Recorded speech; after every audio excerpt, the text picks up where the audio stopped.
With an increasing awareness of the damage done by internal parasites, horse owners work hard to protect their horses from the dangers associated with well-known parasites such as small strongles, pinworms and ascarids. The equine tapeworm, however, has long fallen under the radar of most deworming programs.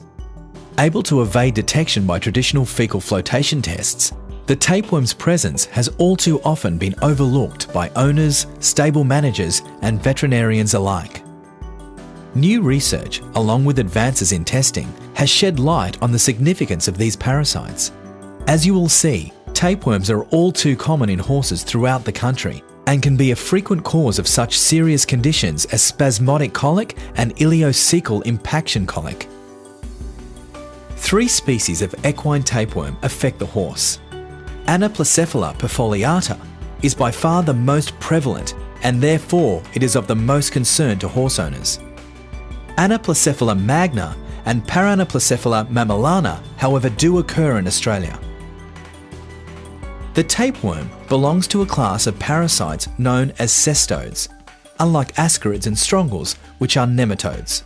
Tapeworms have a simple body structure composed of a scolex, which attaches to the intestinal wall of the horse, and many proglottids, or body segments, which each contain reproductive organs and eggs. The tapeworm receives nutrients into its body through its tegument, its absorptive outer layer. Anaplocephala perfoliata is by far the most abundant and infective of the equine tapeworms. It usually measures about 1 to 3 inches in length and has a rounded scolex with 4 hooks that allow it to attach to the horse's intestine. The very nature of tapeworm eggs makes diagnosis of their presence extremely difficult, as we will examine in more detail later on. Tapeworm eggs occur in very small numbers, and many times they exist in packets rather than as individual eggs. The excreted tapeworm eggs don't float well in traditional fecal flotation tests, which mean they evade veterinary detection quite easily.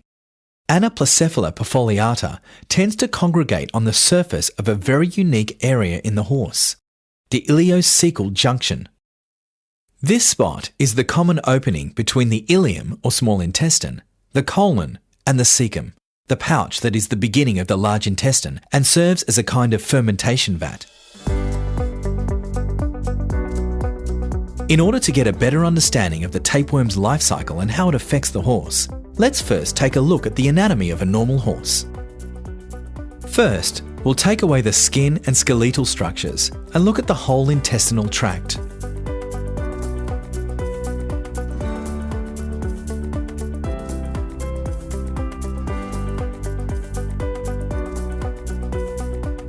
When we remove some structures such as the spleen, the stomach, the small intestine and the rectum, what remains is the tail end of the small intestine, where it feeds in through the cecum and then out onto the large intestine.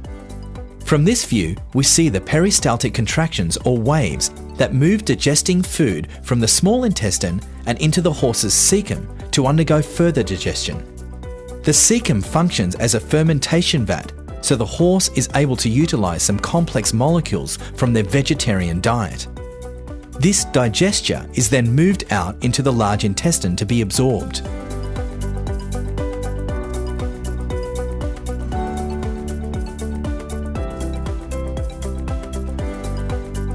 As the ileocecal junction is exposed from the inside, we see how food comes from the small intestine and moves through this junction into the cecum, and after some time fermenting, the contents are then expelled into the horse's colon. The unique structure here is the ileocecal junction, the common opening between the small intestine, colon, and cecum. All tapeworms have what is known as an indirect life cycle. They need an intermediate host in order to complete their life cycle. Equine tapeworms use an extremely common, tiny pasture-dwelling insect for this purpose.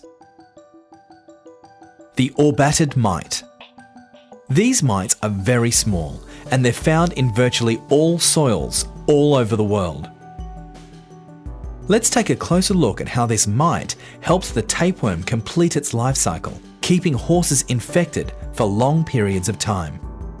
Orbatid mites are common inhabitants of forage and pastures where they eat tapeworm eggs. Once inside the mite, the eggs hatch and develop into larvae or sister cercoids.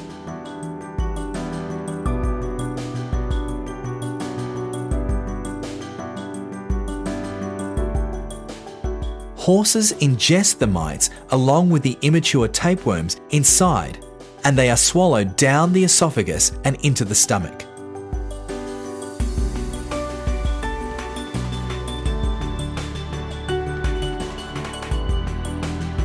As the digestion process continues, they travel back into the small intestine, where the mite itself is finally digested, releasing these developing tapeworms.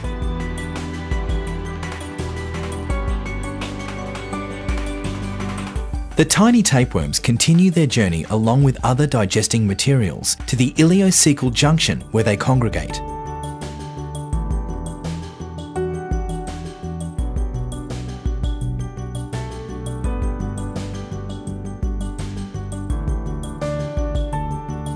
They then attach themselves to the tissue lining the digestive tract with hook-like structures while they mature. These mature tapeworms each have a series of proglottids or body segments, each packed with eggs which detach and release into the manure. These egg packets seem to get broken down or dissolved before being excreted by the horse, so they are rarely visible to the naked eye.